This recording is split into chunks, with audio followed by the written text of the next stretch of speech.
ko po last week, sabi ko dyan, ang naging title natin yung why not? Bakit ba hindi natin seryosohin? Wala namang masama kung seryosohin natin. Actually, yun yung tama talagang dapat natin gawin.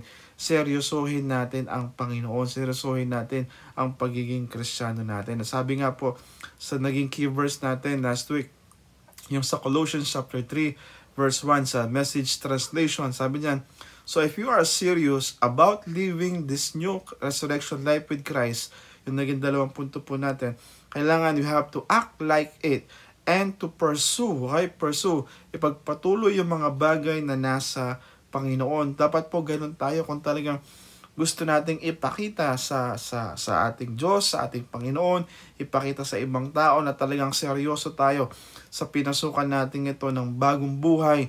Kailangan makita nila na talagang kinikilos natin, ginagawa natin, we act like it, and we pursue. Consistent natin itong ginagawa hanggang sa maabot natin yung goals natin bilang isang Kristiyano. Amen? At sabi ko nga, a reminder for all of us, okay? Kung talagang gusto nating mag-serve well, we have to be serious in being the church. Okay? We have to be serious. So, tanungin mo yung katabi mo, why so serious? Okay? At ang message naman po natin for today, ito naman po ang magiging topic natin. Okay? Stop playing church. Okay? Seryosong usapan po to. We are on a serious business right now. Okay? Maybe there are people that will be hurt with this message. Maybe there will be people that will be offended with this message. Okay? But, ano na po tawag dito? I'm not sorry sa mga maririnig po ninyo because this word na mga sasabihin po natin are truth. Pero, kumbaga nagbibigay na po ako ng warning sa atin that we have to be ready in this word na maririnig po natin. We have to ready our heart, we have to open our mind, sa mga maririnig po natin. Huwag po tayo maging sarado ang isip, huwag po tayo maging sarado ang puso po natin. I-accept po natin ang mga salitang maririnig po natin. And yung title po nito is already a reminder for all of us. We have to stop playing church. Okay? Kapag po sinabi nating play, okay, yung pong meaning ng play, pakita ko lang po sa inyo. Okay, yung definition ng play or yung sa Tagalog, laro, okay, it is engage in activity for enjoyment and recreation rather than a serious or a practical purpose. Okay? Ulitin po natin, engage in an activity for, yun daw pong, kaya ka sumasali sa isang aktibidad. Okay? Kasi gusto mong maglaro. Ang purpose bakit gusto mong maglaro? Because you want enjoyment and you want something for recreation. Kapag sinabing recreation, yung parang pampalipas oras, isang bagay na parang pwede mong gawin upang yung maging masaya ka. Okay? So it is a purpose for enjoyment rather, okay? Sabi dyan, rather than a serious or a practical purpose. So yung mga taong nagpe-play, naglalaro, they're not into a serious or practical purpose because the reason is they want to engage in activity yung merong enjoyment and recreation. Amen po ba?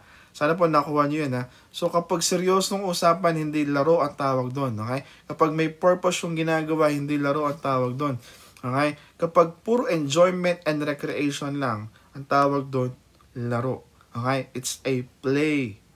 Amen? So, we have to stop playing church. So, as we go on sa ating preaching nito, mas maiintindihan po natin yan. Okay?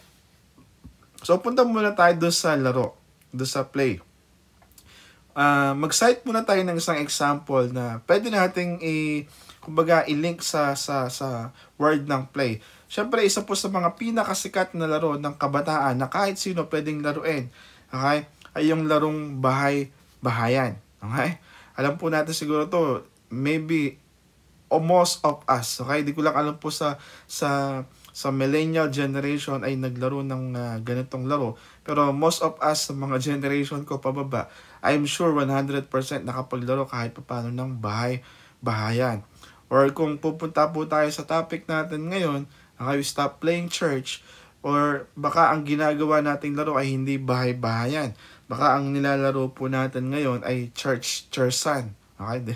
Tama po ba yung pronunciation ng church-churchan?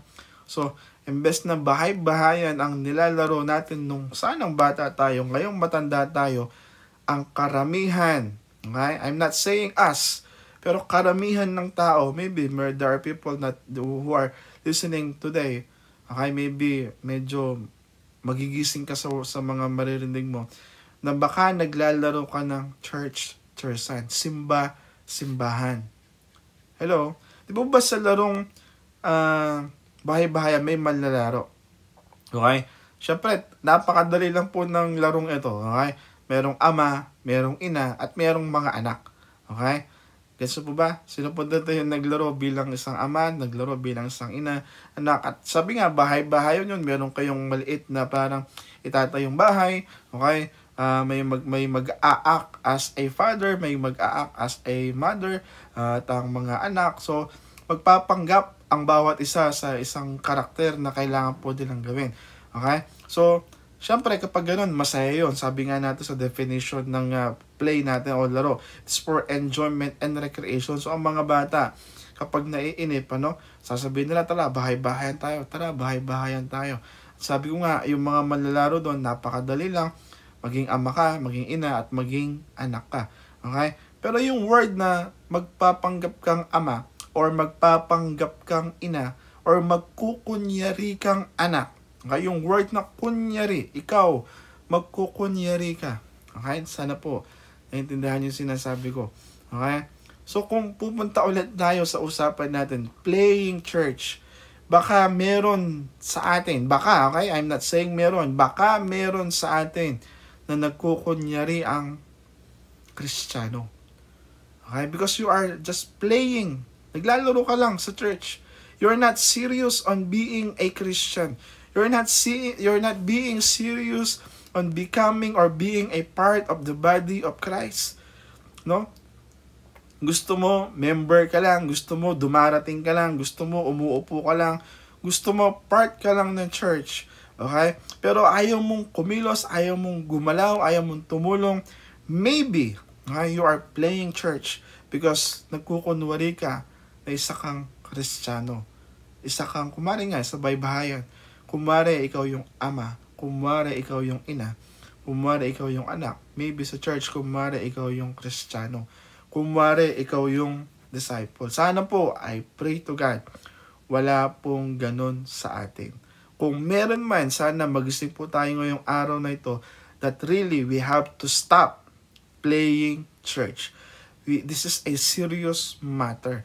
Balikan po natin, okay? Yung definition ng play. Engage in activity for enjoyment and recreation rather than serious or practical purpose. Sa isang laro, merong tinatawag na player. Ang player na yon, gusto lang ng player na yon, masaya lang. Remember the purpose. Okay? Ang gusto niya is for enjoyment and recreation. So, merong mga, sabi ko nga, yung mga nagkukunyari, nagpapanggap na Kristiyano, kaya lang naman yan pumapasok sa church, kaya lang naman yan nakikinig ng online church. Because they want enjoyment or recreation, pampalipas oras. Kasi baka wala silang ginagawa that time. Okay? O dahil naiinip sila sa bahay, may nag-invite sa kanila, sumama sila. Hello? Or nag-e-enjoy, kahit pa paano, nakikinig naman sila sa pastor. Okay? Nag-e-enjoy sila doon sa preaching ni pastor. Pero yun lang, nag-e-enjoy lang. Or maybe they're just enjoying singing inside the church. Or dancing inside the church. Or maybe, nag-e-enjoy sila sa company doon sa mga kasamahan nila. Dahil nandun yung barkada, nandun yung kaibigan, nandun yung kumare, nandun yung crush. Okay? Nagiging enjoyment lang siya instead of a serious and practical purpose na pwede mong o dapat mong ginagawa sa isang simbahan o bilang isang simbahan. Amen po ba? Sana po ay nakukuha nyo yung sinasabi ko. So, this is my word for us. Okay? We are not playing around. Church is not a recreational activity. Hindi po to isang recreational activity na pupunta ka kapag naiinip ka, makikinig ka kapag wala kang magawa. Hello? Sasama ka kapag sinasama ka dahil kasama mo lang yung mga kasama mo. No, this is not a recreational activity. This is not for your enjoyment purposes. Okay? This is not a playground. my brothers and my sisters in Christ, this is a battleground. Hindi po to isang playground. Ay, yung alam niyo po yung playground, hindi ko alam kung sikat pa o uso pa ngayong panahon yan. Okay, yung playground, yung pupunta ka sa barangay ninyo o sa parke ninyo, meron doon na isang lugar, merong mga siso, merong mga padulas, merong mga laruan ng mga bata. Yun yung tinatawag na playground. Okay? But in our scenario as a church is not a playground where you can play around. Okay? Hindi po to isang palaruan na pwede kang laruan lang. Pwede kang mag-act as a Christian, pwede kang pumasok kapag gusto mo, lumabas kapag gusto mo, makinig kapag gusto mo, sumuway kapag gusto mo. Hindi po ganun ang pagiging bahagi ng simbahan. We are on a battle. Bakit po natin sinasabing this is a battleground? Remember, in the verse ng 1 Peter chapter 5 verse 8, basahin po natin. Sabi dyan, stay alert. Okay? Stay alert. Watch out for your great enemy. Tingnan niyo po dyan, great enemy pa ang sinabi. Ano daw yung great enemy natin? Yung devil. He prowls around like a roaring lion looking for someone to devour. Excuse me. Okay, sinasabi dyan, para siyang isang layong umaatungal na naghahanap ng kanyang masasila. Alam po natin yan sa Tagalog. Pero I just want you to see that word. Okay, stay alert. You have to watch out for your great enemy. Merong enemy. Sa play na bahay-bahayan, wala naman pong kaaway doon. Si nanay, si tatay, at si anak lang po yung nandun. Wala pong enemy doon. Hello? Okay? Kung sa tingin mo sa church ganun, okay? Magbabarkada lang tayo, masaya lang tayo nasa loob ng simbahan, nagkakamali po tayo, meron po tayong kinakalaban dito. Yun po yung kasamaan. Okay? Yun po yung ating kaaway dito. Amen po ba? At sabi rin ng isang verse, kailangan maging reminder po to sa atin. Sa Ephesians chapter 6 verse 11, sabi po dyan, gamitin ninyo ang lahat ng kagamitang pandigma. Okay? Take note of that word. Pandigma. Imagine, no? Bibigyan ka ng kagamitan ng Diyos na pandigma. Ang English po ng digma is battle or war. Okay? Ano nakalagay na ibinigay ng Diyos para malabanan dahil nga may labanan ninyo ang mga lalang ng dyablo. So yun yung kaaway natin. Amen po ba? Hindi po pwedeng hindi ka handa. Okay? Naglalaro-laro ka lang sa isang digmaan. Aba, kapatid, hindi maganda ang magiging posisyon mo o magiging estado mo kung nasa loob ka ng battleground. Tapos ang intention mo yung maglaro-laro lang. Paglalaroan ka doon ng ating kaaway. Amen po ba? Kaya sinasabi, stay alert. Hindi pwedeng, paano ba tawag dito? Sorry for my word, okay? Maging tungangers ka. Alam niyo po yung mga tungangers. Okay, yun yung mga nakatunganga lang. Ano? Nanunood lang ng mangyayari. Tawa-tawa lang, masaya lang, nag-enjoy lang. Pero they're not alert. Hindi naman kasi sila nakikinig talaga ng word eh. Hindi naman talaga nila iniintindi yung mga naririnig nila. They're just enjoying yung mga gusto nilang marinig kapag maganda. Amen. Kapag maganda, hallelujah. Kapag medyo masakit na, wala na. Si pastor, nagpaparinig na naman. Si pastor, na may personal na naman. Ayan na naman si pastor, discipleship na naman. Ayan na naman si pastor, puro cell group na naman. Puro devotion na naman sasabihin sa atin. Hello? No. We are serious about this. Okay? Dahil po may labanan nangyayari. At kailangan nating isuot ang mga kagamitang pandigma. Alam na po natin yan. The breastplate of righteousness, the belt of truth, shield of faith. Yung po nandyan. Okay? Makikita nyo po yan. Basahin nyo nila sa Ephesians chapter 6:11 hanggang pababa. Basahin nyo po dyan. Okay? But our point for today, okay? That we are serious on becoming a church. We are serious on becoming a disciple. Kasi nga, hindi ito isang laruan lang. Hindi ito disciple lang. Hindi ito isang born again lang, Kristyanuhan lang. Dahil kung ikaw ay nagpapanggap ng Kristiyano, nagbo-born again ka lang, nagsisimba-simbahan ka lang, nagcha-church-churchan ka lang, kapatid, pareho lang din naman ang pupuntahan mo. Okay? Yung nagpapanggap na langit, makakarating ka sa langit-langitan dahil ang mga sinasamba mo, mga Diyos-Diyosan. Hello? So, okay? Sabi ko nga po doon sa devotion, kahapon yung nabasa ko. Okay? Anything that takes place, okay? Anything that takes place in your heart, anything that takes the place of God in your heart is considered an idol already. Ibig ko sabihin, ano man ang mga bagay na sumasakop o nagtatanggal ng puso mo para sa Panginoon is considered Diyos-Diyosan. Dahil ano man ng parang sinasamba mo maliban sa Panginoon o binibigyan mo ng talagang tunay na attention mo, pagpamahal, lakas mo maliban sa Panginoon ay considered ng Diyos-Diyosan. Okay? We have to know our limit.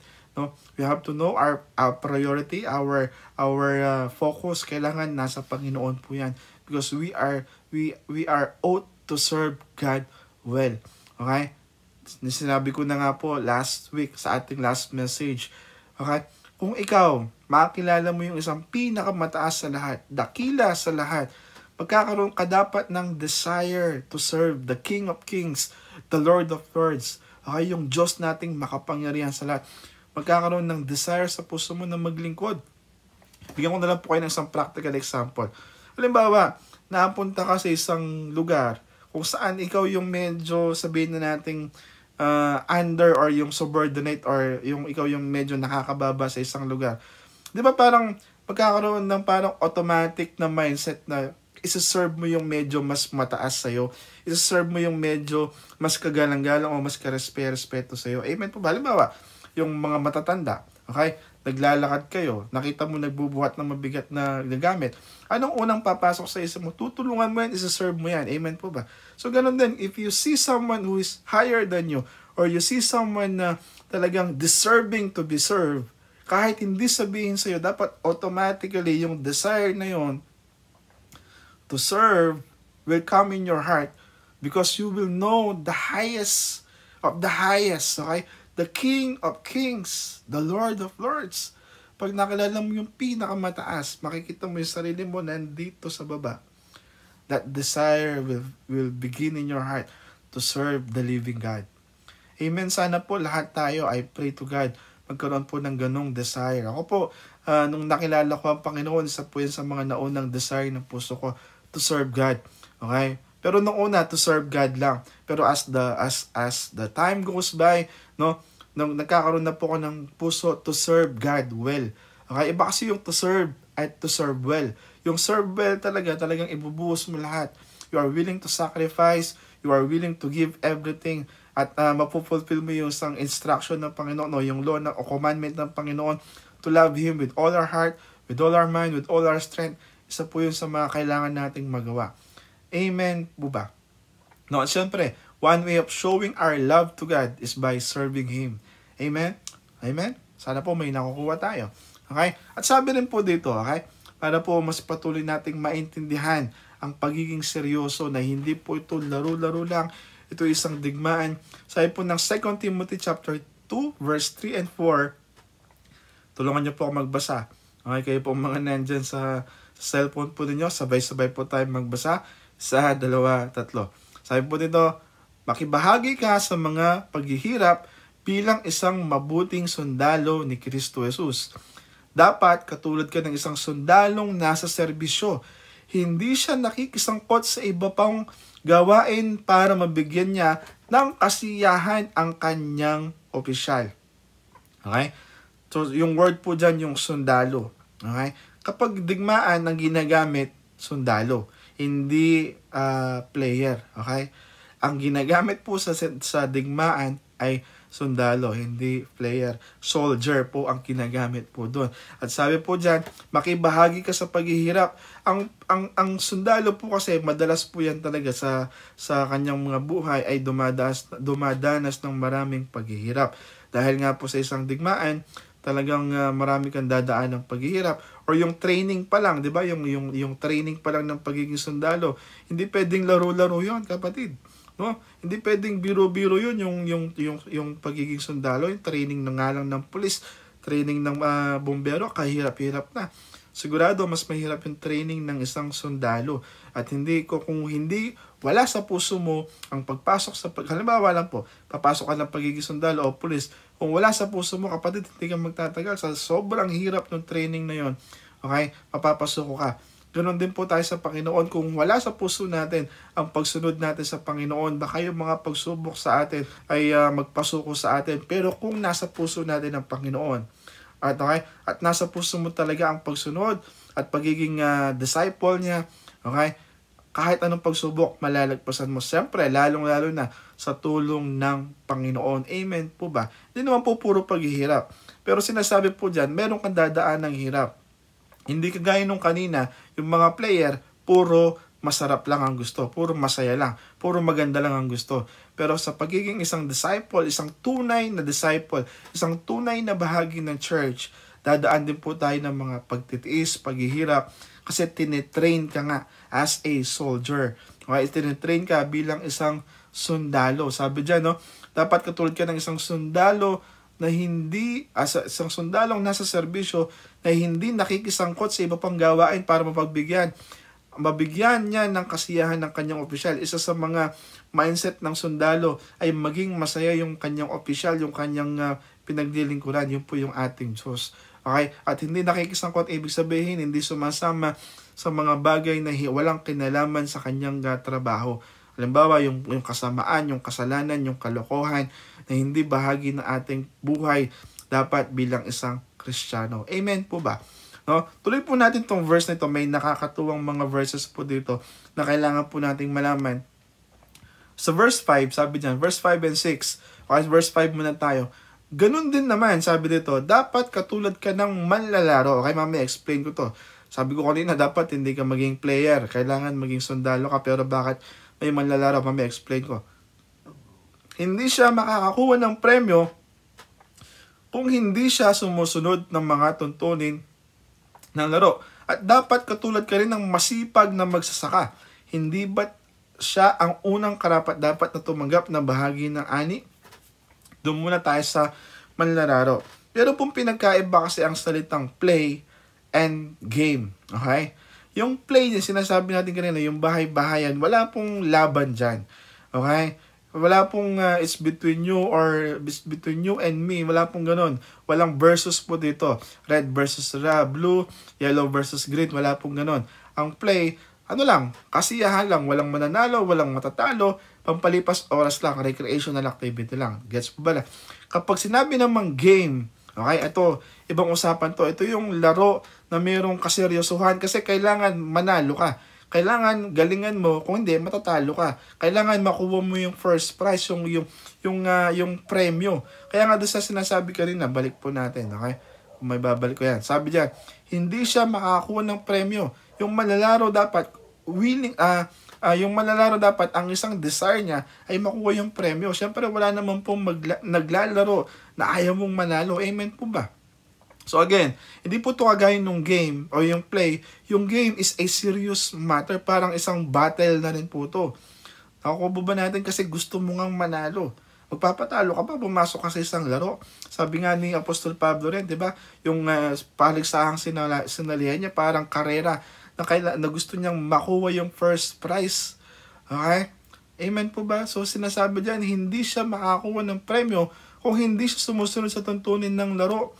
Meron din po tayo. Kung hindi po tayo susunod sa tuntunin, ano ba yung tuntunin?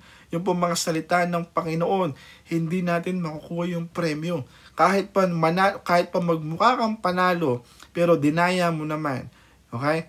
Kasabihin na natin, yung pong parang ganun, halimbawa, naging first place ka, pero naging first place ka dahil sa pandaraya mo, hindi ka sumunod sa rules and regulation. Sa bandang huli, malalaman din po nila yan, tapos madidisqualify ka. Parang mukha kang Kristiyano hanggang dulo, pero sa bandang huli, alam naman ng Panginoon kung naging totoo ka, kung totoong nag-serve ka, o hindi. Sa bandang huli, madidisqualify ka kung hindi ka sumusunod sa tuntunin, ibig sabihin sa Word of God, sa Law of God, sa instruction, sa principle ng Panginoon. Amen po ba? Sorry kung medyo napapabilis po ako, na-excite lang po ako sa ating mensahe. Sana po naunawaan yun. We have to follow the law and the word of God. Para kang manlalaro na isang manlalaro na nasa isang laro. Okay? At kailangan mo itong mapanalunan. Okay? O mapanalunan yung first prize. Okay? Nakuha po ba natin? At sabi nga doon sa pangatlo, yan, it's verse 6. At dapat maging katulad ka rin ng magsasaka, hindi ba't siya ang unang karapat dapat na tumatanggap ng bahagi sa ani? Ang pagsasaka po ay, sabi nga, di ba, nung kanta, magtanim ay hindi biro. Ibig sabihin, seryoso yon. Walang joke sa pagtatanim dahil maghapong nakayo ko. Grabe po. Isa sa mga pinakamahirap at nakakapagod na trabaho na pwede mong pasukan ay ang pagiging magsasaka. Kung kagaya ng sundalo, kung biro-biro lang, hindi ka pwedeng maging sundalo. Kagaya ng isang manlalaro, yung mga professional athlete, kung pabiro-biro lang yung laro mo, tawag nito, pa half court ka lang sa basketball, pa shoot ka lang, hindi ka pwedeng maging professional athlete kung hindi ka seryoso. At kung patanim-tanim ka lang o padilig-dilig ka lang paminsan-minsan, hindi po pwedeng magsaka. Dahil mga ibang klaseng usapan po yung pagiging sundalo, pagiging manlalaro, pagiging magsasaka. Kailangan ibuhos talaga yung focus dyan. Kailangan maging seryoso ka dyan. Kailangan gawin mo lahat. You have to serve well. Ganon din po dapat tayo. Amen po ba? No, hindi po natin pwedeng laro-laruin, biro-biruin ang ating ginagawa. We have to be serious on being the church. Okay? Sabi niya, no, unang karapat dapat na tumanggap ng bahagi na ani. They will reap their rewards. Okay? Sabi nga ng Panginoon, your labor is not in vain. Kung nagpakapagod ka sa gawain ng Panginoon, binigay mo lahat, nag-sacrifice ka, isa ka sa mga makakatanggap ng reward for sure na nanggaling sa Panginoon. Amen po ba? No? Forward lang po natin. Okay? Tinanong, sinabi ko na po yan kanina. And this is my question for all of us bago po tayo matapos. Okay, malapit na po tayong matapos. Sabi ko nga po, maybe there are people na pwedeng ma-hurt, okay? Pwedeng ma-offend sa mga sinasabi po natin. But again, this is a serious matter. Are you playing? Tuloyin ko po kayo. Are you playing church? Or are you serious in being part of the church? Kapag po natin sinabi natin part of the church, ibig sabihin, maging bahagi ka ng body of Christ, ang katawan ni Kristo. Ibig sabihin, mag-engage ka, okay? Kagaya po ng definition kanina, engage ka sa activity, hindi lang ng enjoyment, hindi ng recreation, but you engage in an activity that are serious and they have a practical purpose. Yung seryoso, yung talagang gagawin mo, tutulong ka sa gawain ng church, you will win souls and make disciple, okay? Magpapa-disciple ka, unang-una, okay? Magde-devotion ka, you will attend gatherings para sa Panginoon, you will want to be trained as a disciple, okay? At ikaw mismo, gusto mong maging leader, gusto mong mag-serve sa Panginoon.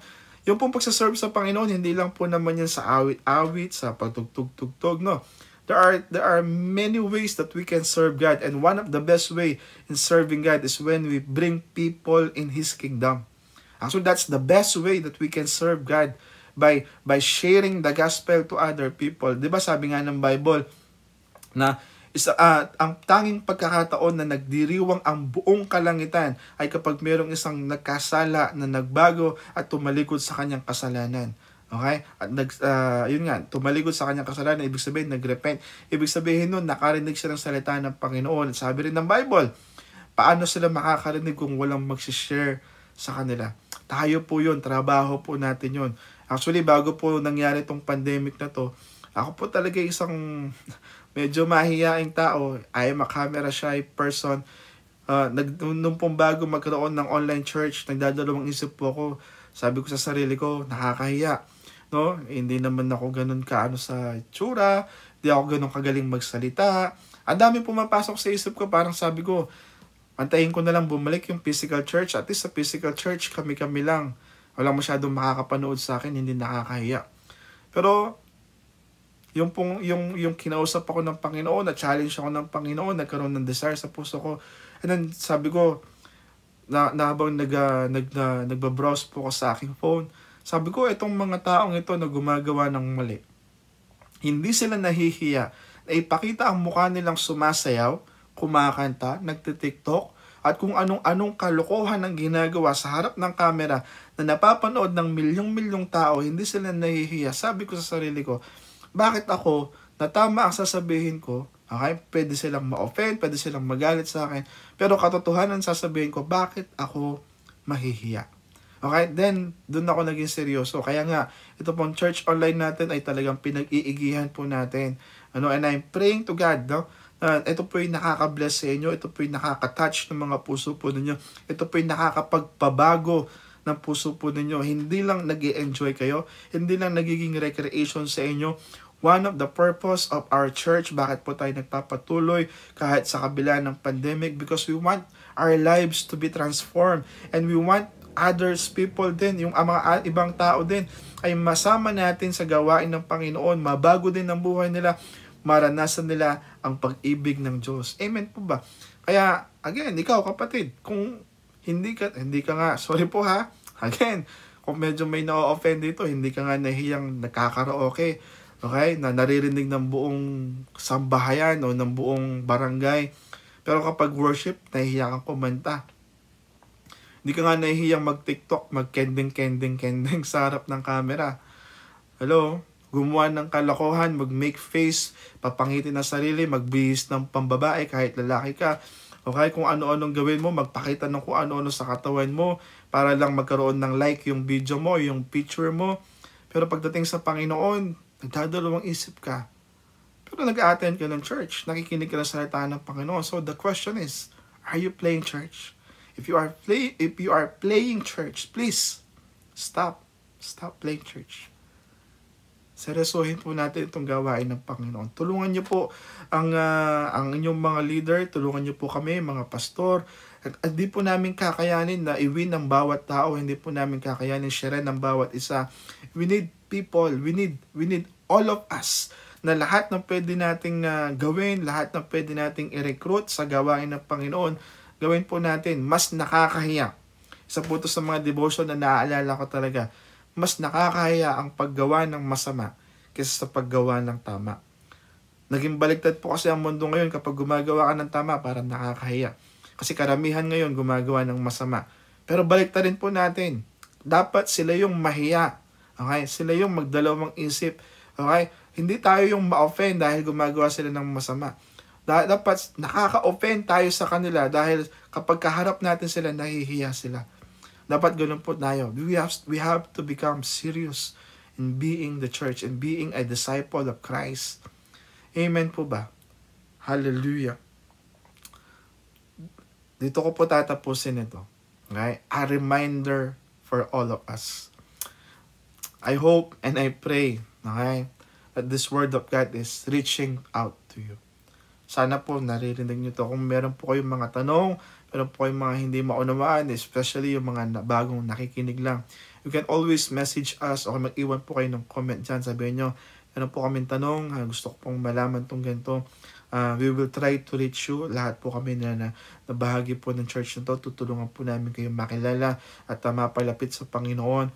And sabi ko nga, this is where will I end sa message na ito, a reminder for all of us. Bakit natin kailangan hintuan ang playing church at bakit natin kailangan magseryoso sa pagiging church. Hebrews chapter 10 verse 26 sabi po dito, sapagkat kung sasadyain pa, okay, sasadyain pa nating magpatuloy sa paggawa ng kasalanan, pagkatapos nating malaman ang katotohanan. Hallelujah. Wala nang handog na maiaalay pa para mapatawad ang mga kasalanan natin. Again, kung sasadyain natin, magpatuloy sa paggawa ng kasalanan, pagkatapos nating malaman ang katotohanan, wala nang handog na maialay pa para mapatawad ang mga kasalanan natin. I hope naintindihan niyo po yun. Ibig po sabihin nito, after everything na narinig mo sa pagiging bahagi ng simbahan, na you have a Savior. Number one, you have a Savior. meron kang tagapagligtas. Yun ay ang ating Panginoong Hesus na binigay niya ang kanyang buhay, okay? Na siyang namatay sa krus ng Kalbaryo, dumanas ng lahat ng paghihirap bilang kabayaran ng ating kasalanan. Sabi ng Bible, ang kabayaran ng kasalanan ay kamatayan. Okay? Yun po yung magiging kabayaran dapat ng kasalanan natin, yung kamatayan. Okay? Pero inako ito lahat ng ating Panginoong Hesus. Siya ang tumanggap, siya ang lahat ng nag-receive ng kasalanan natin, nag-receive ng penalty natin. Siya yung namatay doon sa krus ng Kalbaryo, siya yung dumanak ang dugo. At dahil sa pagpatak ng kanyang dugo at sa kanyang banal na dugo, naging kabayaran yun ng ating kasalanan, kapatid. At sabi diyan, kung magpapatuloy pa tayo, wala nang pwede. Dahil siya na yung sacrifice. He is the Lamb of God. Okay? Siya lang yung pwedeng magpatawad ng ating kasalanan. Kung nag-iisip ka na hindi si Jesus yun, o merong pang masigit na pwedeng sabihin mo, ay pwede namang maglaro-laro muna. Total, siguro, may ibang paraan pa naman para mapatawad ako. Merong ibang paraan pa naman para maligtas ako. Merong ibang paraan pa naman, merong ibang pagkakataon pa naman. Kapatid, wala nang ibang pangalan, sabi sa Bible. There is no other name, okay? In whole earth, okay? In heaven, in earth, and under the earth, na pwedeng magligtas sa atin. Ang pangalan lamang ng ating Panginoong Hesus ang pwedeng makapagligtas sa atin na makapangyarihan sa lahat. Amen po ba? Sana po naunawaan niyo po yun. This is a serious matter. We're not playing church. This is not a playground. We are on a battle. Okay? And this is a battleground. Sabi ng Bible, stay alert. Be alert. Wear your yung mga suits po natin, yung mga armor natin. Okay? At maging parang sundalo ka. Parang manlalaro na gustong manalo. At sa magsasaka na napakasipag. We have to be serious in our work, in our job as a church. We have to serve God well. Amen? Kung sakali naman po, first time ka nakarinig ng ganito, and na-challenge ka, naguguluhan ka, ano ba itong mga to? Sabi ko nga po, pwede po kayo mag-message or right now, okay? Pwede mong gawin to, manalangin ka. Sabahan mo ako sa panalangin kung ikaw itong nagpa-play ng church, ikaw itong naguguluhan, kung seryoso ka ba o hindi ka sure, okay? Maybe naguguluhan ka sa isip mo ngayon, kapatid, tulungan kita. Tutulungan tayo ng Panginoon sa oras na ito. Lahat po tayo ngayon na naka-tune in ay pumikit, at lahat po ng mga taong nag-iisip o naguguluhan, if you are playing church or if you are being serious, kung hindi mo alam kung nasaang estado ka, just close your eyes and pray to God right now. Kausapin mo ang Panginoon, humingi ka ng tawad sa Kanya. Come on, just open your mouth, sabihin mo sa Kanya, Lord, patawad sa aking kasalanan, patawad, Panginoon, kung hindi po ako seryoso, patawad, Panginoon, kung hindi ko po tinutotoo ang aking pagiging Kristiyano, ang aking pagtanggap sa iyo, Panginoon. Simula ngayon, Panginoon, sa araw na ito, sabihin niyo po sa Panginoon, Lord, tulungan niyo ako na maging committed. Tulungan niyo po ako na maging seryoso, Panginoon. Tulungan niyo po ako upang makapag-serve well po ako sa inyo, Panginoon. Patawarin niyo po ako kung hindi po ako nagiging totoo o hindi po ako nagiging seryoso, Panginoon, sa pagiging bahagi ng simbahan mo, Panginoon, o ng iyong katawan, Jesus. Panginoon, bilang isang tao na ngayon lang nakarinig ng salita po ninyo, Lord, I just want to accept you, Lord, as my Lord and Savior. Patawarin niyo po ako sa aking mga kasalanan. Kamon kung ikaw to, nagsisisi po ako sa lahat ng aking mga ginawang kasalanan. Naniniwala po ako na ako'y nagkasala at kayo lamang ang aking tagapagligtas. Kayo po'y namatay sa krus ng Kalbaryo bilang kabayaran ng aking mga kasalanan. Kayo po'y muling nabuhay, Panginoon, para sa aking kaligtasan. Salamat, Panginoon, sa araw na ito na nakarinig po ako ng inyong mensahe. Lord, tulungan niyo po akong mabago. Tulungan niyo pong mabago ang buong buhay ko at ako po'y makapag-serve sa inyo. Hallelujah. At kung ikaw naman, kapatid, yung gusto mo magpatuloy na mag-serve sa Panginoon, just ask God. Enable ka niya. no? Bigyan ka niya ng more gifts, more kakayahan upang makapaglingkod ng maayos sa Kanya. Ma-unleash mo yung potential mo, yung mga gifts na ibinigay ng Panginoon sa iyo. Ma-discover mo, ma-develop mo, at yung purpose mo, ma-fulfill mo sa gawain ng Panginoon. Hallelujah, Lord. Tulungan nyo nga po kami, Lord. Ma-discover po namin ang mga purposes namin. Ma-discover po namin ang mga gifts and talents and potentials na binigay niyo po sa amin. And Lord, hindi po namin titignan ang sarili namin bilang isang tao na walang magagawa. Lord, meron po kaming magagawa para sa kaharian po ninyo. Simple man o hindi, Panginoon, anumang klaseng posisyon ang pwede po namin gawin, Lord. But basta, Lord, ibibigay po namin yung best namin.